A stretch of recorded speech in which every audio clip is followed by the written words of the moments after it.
what's the best way to help our company page content go viral? Because I've noticed that it's really difficult to get company pages to go viral. It's a lot easier to get personal profiles. And she said, I can't tell you much, but what I can tell you is there's something that we weight more heavily than anything else, and that is comment density.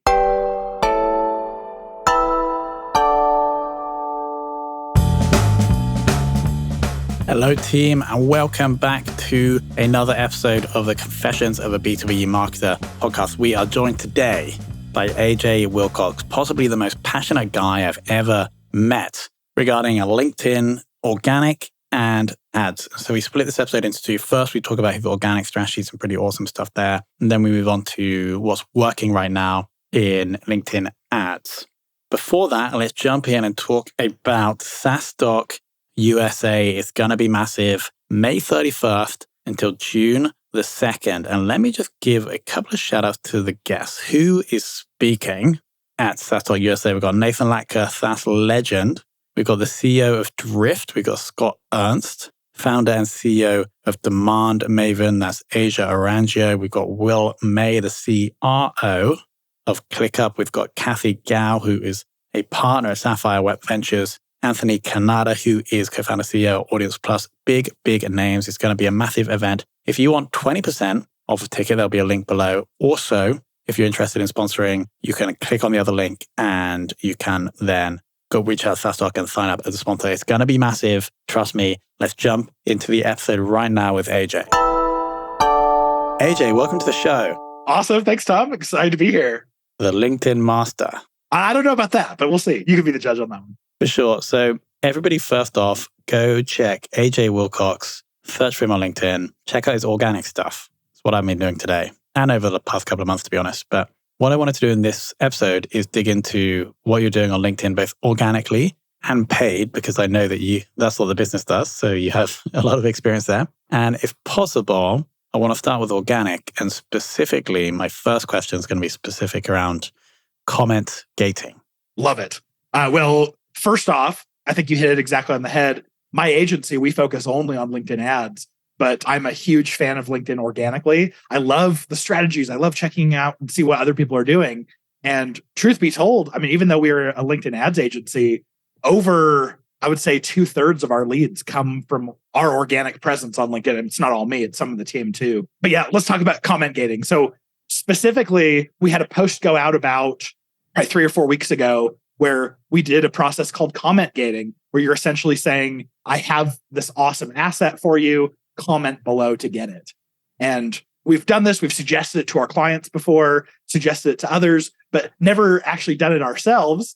And if I'm being honest, it's like, I've recommended it to others, but if it is a total flop when I do it, I'm going to be a little bit embarrassed. But it turned out to be really great. So actually, just as of recording this week, we published a case study on why we decided to comment gate it and what the results were. Yeah, so the case study was pretty awesome. Can you share impressions and comment numbers on this post? Yeah, I don't have the post up in front of me, so I might have to go grab it. But we had over 2,500 comments, or it's around 2,500 comments. And I do recommend anytime you're doing anything organic on LinkedIn to respond to every commenter. That actually came from some advice that I actually got from LinkedIn's head of company pages. I was talking to her and said, hey, by the way, what's the best way to help our company page content go viral? Because I've noticed that it's really difficult to get company pages to go viral. It's a lot easier to get personal profiles. And she said, well, I can't tell you much, but what I can tell you is there's something that we weight more heavily than anything else, and that is comment density. So I asked a little bit more and deeper. And what I understand about comment density is it's like, comments help your posts go viral on LinkedIn. It's the most helpful thing that you can do. But if every comment is just nice one, bro, or looks good, there's not much density to that. If, however, someone says, hey, I noticed you wrote this, how about this? And you respond and say, ooh, that's a good point, I hadn't considered. And then they respond back. Now you have these dense comments where an actual conversation is going on. And that is what drives virality the most. So we had over 1,000 people request this guide. So some marketing teams may call that leads. We're not treating them like MQLs or anything and not necessarily following up too aggressively. But yeah, I mean, thousands of comments, lots of reactions. I think there were 20 reshares where people took my post that was promotional, but giving something away and shared it directly to their followers. Comment density, that's big. I actually never knew that. And so that's going to be super valuable. So we basically want big, chunky comments. And then we want you on your own post and ideally other people to reply with big, chunky comments. And that's going to give us more exposure. Absolutely. Yeah. It's a little known secret that I think is going to make a big difference. Got it. The other thing I thought was really interesting about your comment gating article, we'll link to this below, by the way, guys, is that you were mentioning, because I've done this before, what I've said, like I've told them to give a specific comment, like, yes, I want it, etc. But what you're saying is actually that to LinkedIn is not going to look good. And so we just say, leave a comment and people can say whatever they want that looks more natural for the algorithm. Yeah, I think if I were on some quality assurance team for LinkedIn or for any social network, trying to figure out like what are some of the signals that we can discount so that so bad actors don't go viral or spammers don't go viral. I think the first thing I would look for is a whole bunch of exactly the same comments, one after another. So I can't say for sure whether I think this is actually a signal that they take into account. But to your point, I think it's great to just let people comment the way that they're going to comment, just so it looks as natural as possible. Sure. Okay. So let's just do like a deep dive onto this campaign. So it's the LinkedIn Ads like Ultimate Guide, right? Advanced LinkedIn Ads Ultimate Guide. Yeah. Cool. And so you said 1,000 downloads. Was the only thing you did to promote this so far that organic post, or have you done other stuff? So I had one promotion that I did where I was speaking at Social Media Marketing World in San Diego. And I told them, you have like the exclusive first shot at this. So with a couple hundred people in the room, we probably had 50 people request the guide from a landing page. And I got what I wanted out of it. It was like, I got to give this conference an exclusive access to something we just barely came out with. Then I opened it up to LinkedIn and we haven't done anything since. My goal was to get this into as many hands as possible. And we ended up sending out the guide to over 1,000 people, which from my estimation, it already blew away every estimation that I had, every prediction. I think we're good. I mean, I'll probably still promote it from like decks when I present to more advanced advertisers. And maybe we'll put it as like a featured section on my LinkedIn profile or something. But yeah, it's gotten out quite a bit. Makes total sense. But you mentioned interestingly that there was just under like 300 comments. And so that post, like even people not commenting, I guess must have somehow found the post, somehow found the link to the landing page where they can download it, right? From what instance? From the comments? Well, yeah, but actually they couldn't have found it in the comments, right? Because you were sending in DMs to people that commented. What I'm trying to get at is that exactly. You mentioned, this might not be correct, but just under 300 comments on the post. Was that right? Oh, we had over 2,500 comments on the post. Oh, wow. Yeah. And me and my marketing guy and my assistant, for weeks, we reached out to all of those people because if you're a first level connection of mine, that was so easy to send it. But if we're not already connected, I had to send you a connection request. And after a couple hundred of those, LinkedIn started putting up the wall that says, you've sent too many connection requests this week. So then we'd have to comment out to people and say, hey, I know I said I was going to send this to you, but I ran out of invites. Can you request to me that we connect? And then I'll send you the guide. So the process took a few weeks, but was great. I mean, I ended up with probably only a quarter of the people who commented were my first level connections. The rest were people who maybe some of them were followers, but in general, this was an audience who did not know me. We weren't connected. And now I have 3,000 extra followers just from this. Incredible. And to clarify, people were giving their email addresses for the guide? They weren't. Nope. It was purely let's connect on LinkedIn, which is actually good because a lot of our leads that come in organically and inbound are people who have just read what I've written on LinkedIn and shared. And so the strategy here was, yeah, maybe we don't own their contact info, but they're now connected, they're following, and they're going to be seeing our stuff ongoing for forever for free. And so we figured this is going to pay off in the future. Makes total sense. Now, there must be something else you're doing right on LinkedIn. I see a post here you posted 4 hours ago, 3 reposts. These are the latest stats maybe you haven't seen, maybe you haven't logged in. 108 like 35 comments. And so this post, I'm just like scanning it, right? So it seems like there's a new type of feature, a new hack actually, a new feature that's being released. And you're basically taking that information and then you're explaining to other people what they can do with it. And then there's the image. And there's no like CTA to anything external to LinkedIn, but you're asking questions at the end to get comments. So here's like a really nice post. Like, was this strategic? Yeah, totally strategic. Me as a consumer, I like to offer as a marketer the kinds of things that I would like to consume. So if a brand is just constantly pushing you towards lead magnets, towards their sales team, I don't love that. So I would say probably 80% of the content we put out is just purely educational. We're not asking anyone anything of anyone. And this post is a good example of that. And that's the kind of stuff that gets commented on. And we know that comments are the biggest driver of virality on LinkedIn. So it actually helps us out long-term in growing our audience. But as we've discussed, not just comments, it's comment density. And I'm scrolling through these comments and I'm seeing a lot of dense comments, AJ.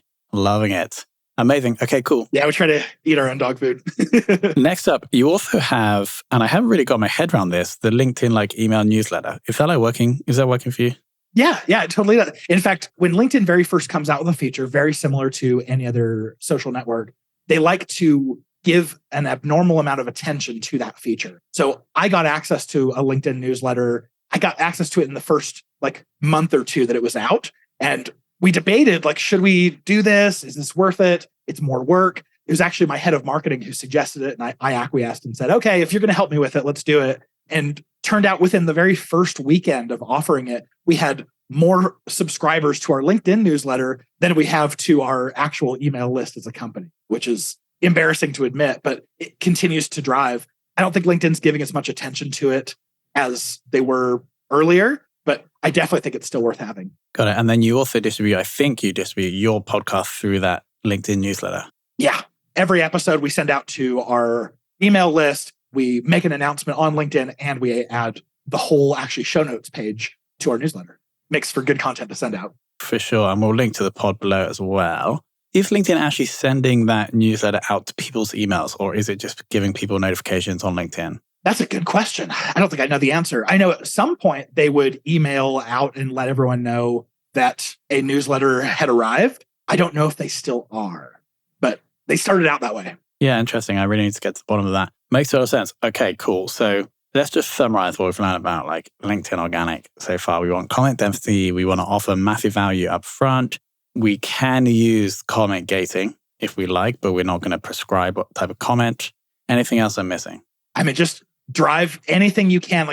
As we are creating content, the guiding principle is someone going to want to comment on this? And if not, I'm going to want to adjust the post until it would actually elicit a comment. Comment density is something that you can help with as a marketer when you're replying to your own comments. But initiating those comments and conversation, that's something that's your post job. Sure. I did one last week that worked quite well. Maybe it would be cool if you test it. So I'm going to give you a post idea here, AJ.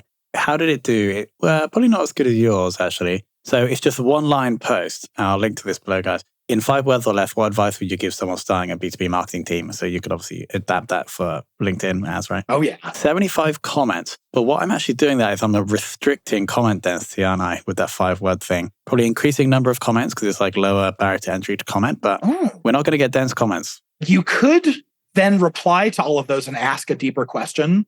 And I think you could build that comment density pretty naturally. But yeah, even just leaving it open-ended, what advice would you give versus what 5 words would you give? I think that could help quite a bit. Nice. Loving it. Okay, cool. So comments is what I'm hearing. Yeah, I think when it comes down to organic on LinkedIn, comments are king. So you're posting is it daily? Yeah, usually daily. Every once in a while, I'll skip a day, but. Got it. And are you producing all the content yourself? Me and my head of marketing do. So I wish I could claim it all myself, but I'm far too busy to keep that up. If you look back before I brought my head of marketing on, I would have 1, maybe 2 posts a week. So yeah, I've got to give credit to him where credit's due. Of course, definitely. All right. So I think that's organic unless there's any other little gems that we're missing. I think lending credibility to your company's page from your personal, I think that's going to be really important moving forward for teams. The challenge, like we talked about earlier, it's a lot easier to have your personal content go viral and reach a lot of people than it is to have a company page do it. So any chance that you have as a person to point people towards your company page, sometimes we will straight up link to a company page post, reshare it with some comments from me on this is why what the company is sharing is important. And then doing the reverse, it doesn't matter as much, but using your company page's posts to highlight people on the team and the founder and content that followers of the page should be aware of. I think that's a big one moving forward. Makes total sense. I've heard rumors about, you can help me out here, about LinkedIn allowing people to boost posts from personal pages. Is this true? Yes, it is. And it's in beta right now. There's only 30 advertisers who have access to it. So I've come across a few. I know the CEO of T-Mobile posted something out with it. This is actually one of the features I'm most excited about because from an ads perspective, I've always felt like our hands were tied. We can only promote company page posts. And when a company page post comes across someone's feed, the natural reaction is, oh, this is a company that they don't know that I exist. They don't care that I comment. I'm just going to keep moving. But a person, when you reply to them and you can have this conversation, that's a lot more attractive. So when we go to advertise, we're stuck promoting the crappiest post. And so when LinkedIn announced this, they actually announced it back in November at their big meeting. It was called B2Believe. I got to be there in San Francisco at it. And I cheered because I was so excited about this ability. And in fact, as soon as we get access to it, this comment gating post, that's the first one that I'm going to promote. Because while we reached a lot of people, this post had over 150,000 views. It was my most viral post ever. That's great. But it's still made up of people who are like the connections of my connections, which I don't know who they are. I don't know how connected to LinkedIn ads they are. Imagine if I can then promote that post and specify it's heads of marketing at large B2B companies in the tech sector. Now that the comment gating comments that come in, they're all from our exact ideal target audience, from companies that we know are large enough to afford budgets for LinkedIn ads. So I'll be the first one in line to use this. Complete game changer. Any timeline on when they're going to be rolling that out? Usually LinkedIn's betas last between like 3 to 6 months. So I wouldn't be too surprised, especially because this is one that requires a lot of permissioning on the back end for LinkedIn. So I wouldn't be surprised if this is a feature that we don't have later on in the year. But I don't know, the earlier the better. I'm hoping I'm the first one that it rolls out to outside the beta. Got it. All right. So they hit the nice transition into paid. So my question here, the first question on paid, is what is really killing it right now for paid B2B LinkedIn? Yeah, that's a really solid question. One I wish I had a better answer to. Let me hit it with a challenge first before answering it. The biggest challenge that I think we've seen in B2B, and Tom, I'd actually love to hear your thoughts on this too, is that for years and years, myself included, B2B felt like, let's just gate content and follow up on those leads from our sales team. And it's become increasingly clear over the last couple of years that getting someone from MQL to SQL, from a content gated post to getting them on the phone with a sales rep is really difficult. I don't know if it never worked or maybe it's just like the user behavior has changed over time, but we've realized that there's so much more that we need to do towards the beginning of the process. LinkedIn has this objective called brand awareness, and I would definitely suggest don't use that objective because it's garbage. All the other objectives work better.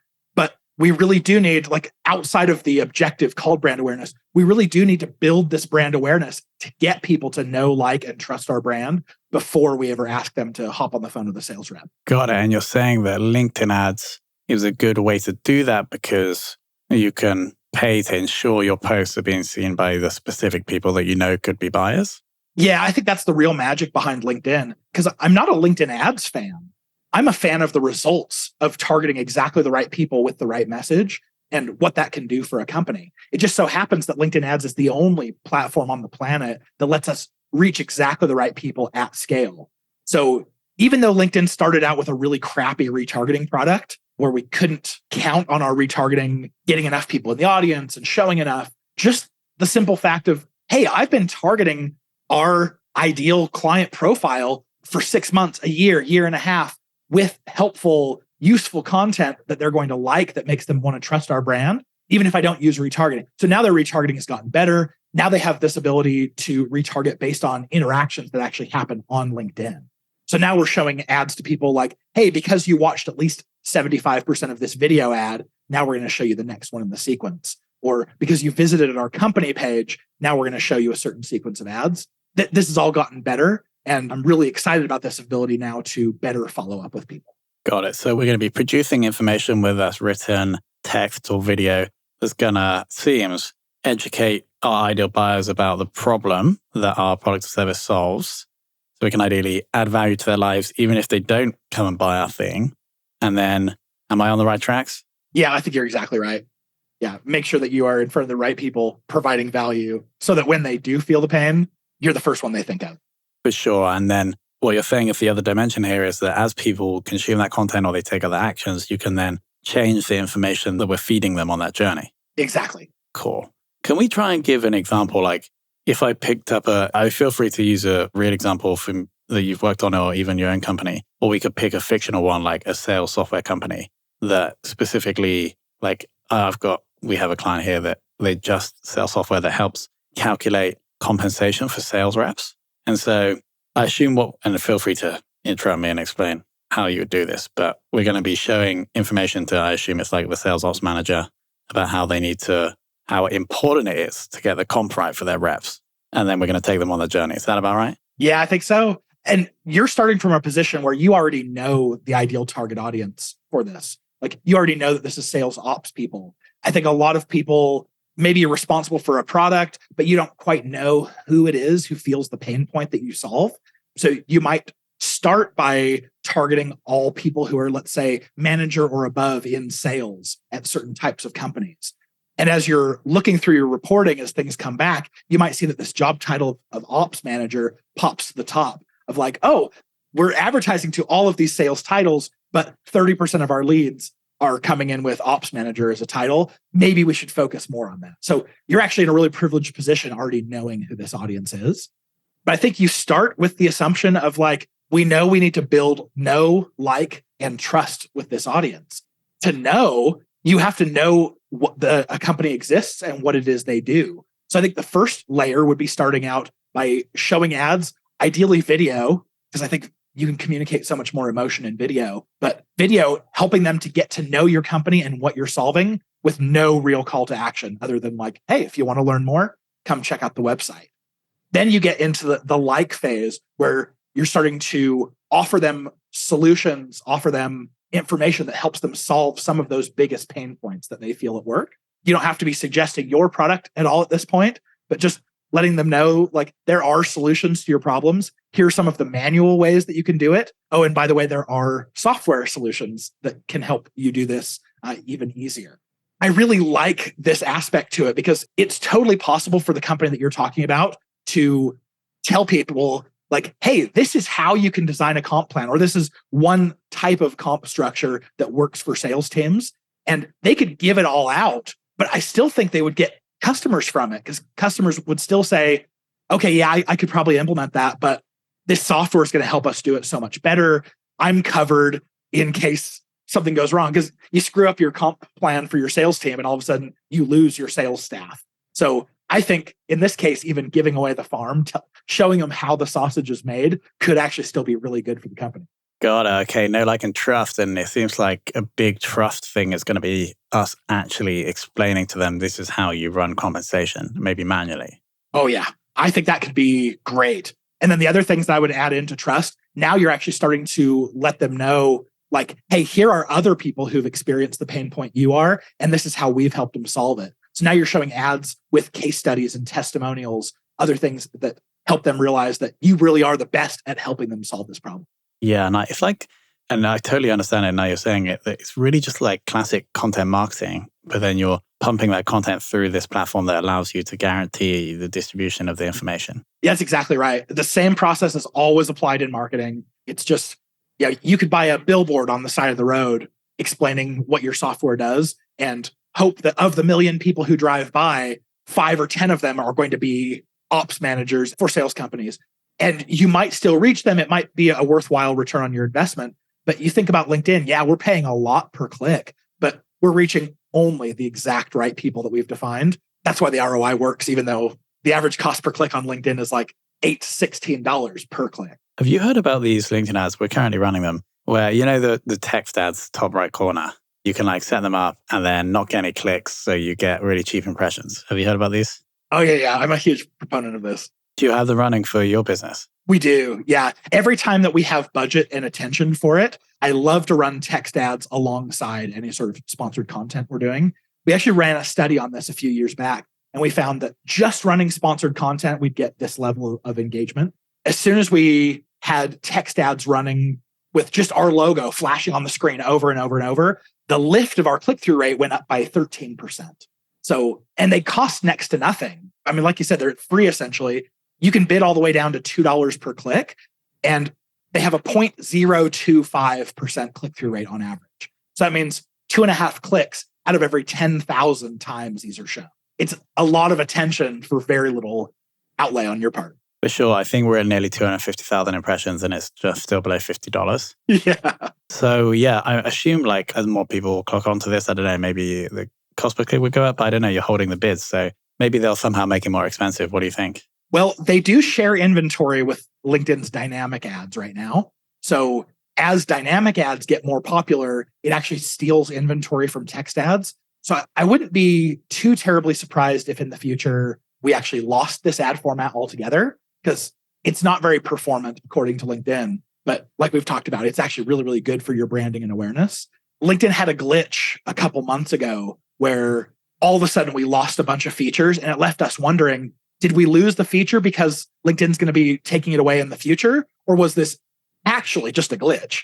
And LinkedIn said it was just a glitch, but one of the features we lost was the ability to create text ads. And I've always wondered ever since, like, oh, maybe this is an ad format that LinkedIn has on the chopping block. So certainly take advantage of it while you've got it, just in case. I can tell you really love LinkedIn, don't you? Yeah. And like I said, like if any other platform could do what LinkedIn ads could do at scale, I'd be a fan of that too. Like I'm not a LinkedIn homer, but definitely like this is the stuff that gets me fired up. And so in terms of your day-to-day in the business, because obviously you're founder CEO, right? Yeah. Are you like spending your time like investigating LinkedIn to tweak new ad processes to implement for the clients? Are you working with clients, or what's the day-to-day role? Over time, so I started the company just over 8.5 years ago. When I first started, I was not a good sales guy. I'm still not. I'm terrible as a CFO and an accountant. Like there were just all these things I was bad at. But what I always was good at was just creating content and partnering, coming on shows like this, like being able to be a guest on your show. Like that takes time and attention. And those are some of the things that I just love. They feed me. So over time, I've given up areas of my business. Like I gave sales to my head of sales. I gave the actual creation of our marketing content to my marketing guy. And what that's done is it's freed me up to like the comment gated post and the case study that came afterwards. Like I wrote that. I wrote the advanced guide. I still get pulled in when we're working on deals for very large, like enterprise level clients. I'm still able to hop in and help in the sales process. But I've given away all the stuff that grates at my soul, like sales, that I don't really want to do. Makes total sense. And what I find also is that in the content creation process, you also do learn more about the industry, right? Because you have to go out, for example, the thing today that you shared, you have to go out and find these things to bring to your audience. And so that helps you tweak and improve your skill set, which I'm sure you implement to your clients. Oh, exactly. Oh, and sorry, I did forget to mention that. One of my mentors kind of growing up in digital marketing is a man by the name of Larry Kim. You may already know. I went to a lot of conferences that he spoke at. He was this keynoter. And one of his year's keynotes that he spoke about was Twitter ads. And I've never spent more than probably $5,000 on Twitter ads. Like I don't know much about them, but what he shared was totally life-changing for me. He shared all of these hacks of how he would get newsworthy content in front of journalists using Twitter ads, and how he would replicate the same strategies on Facebook. And so seeing things like that, I went, wow, that's the position I want. So I would say probably a quarter of my time is spent actually testing things in LinkedIn ads to find out, it's the R&D role, to find out what we can actually push out to our clients and have them be more successful too. If you just run the same strategy over and over, you become a one-trick pony and kind of an echo chamber. And when things stop working, then you kind of lose it. You don't want to lose your clients and have them not get results. Yeah, that's such a high, I've realized this as well, it's such a high level use of your time, right? Because if you find one thing that works, you can implement that over all your clients, and that can add like significant value to the world. So love that. AJ, I set up this show because I love bringing on people that are like super passionate and dare I say nerdy about specific things. And so you obviously on LinkedIn, and we've dropped like a lot of gems here that I'm really happy with. But I do also like the point that you made. If you're not loyal to LinkedIn, you're loyal to the platform that enables you to produce and distribute marketing material that works. Is that accurate? I think so. If we approach any sort of platform as a solution to a problem that our clients have or that marketers have, if another platform comes around that will add to our abilities to target people in B2B, then I'm all ears. I love it. So I do think we should all be less platform loyal and more solution loyal. And there we go, guys. So we love LinkedIn. It's great, but also it's not great. And we need to be aware that it's just a tool. Totally. AJ, thank you so much. We're going to link below to the business. We're going to link below to the podcast. We'll link below to the LinkedIn post. Anything else we should link to? I don't think so. I think that's the big stuff. I just appreciate you bringing me on and sharing all the goods. My pleasure. Thank you so much. All right, team, as I mentioned, I love bringing people on that just geek out on B2B marketing stuff. And AJ clearly was one of those types of people for LinkedIn ads and LinkedIn organic. So shout out to AJ. All the links below will be in the show notes if you want to check that out. If you have any feedback about the show, please go to Apple Podcasts, leave a rating and review. Send a screenshot of that to me via email or on LinkedIn, and I will definitely get you a shout out on the show in the outro of an episode. Massive shout out, of course, to SaaStock, and massive shout out to our sponsor, Hockey Stack. Thank you so much for listening.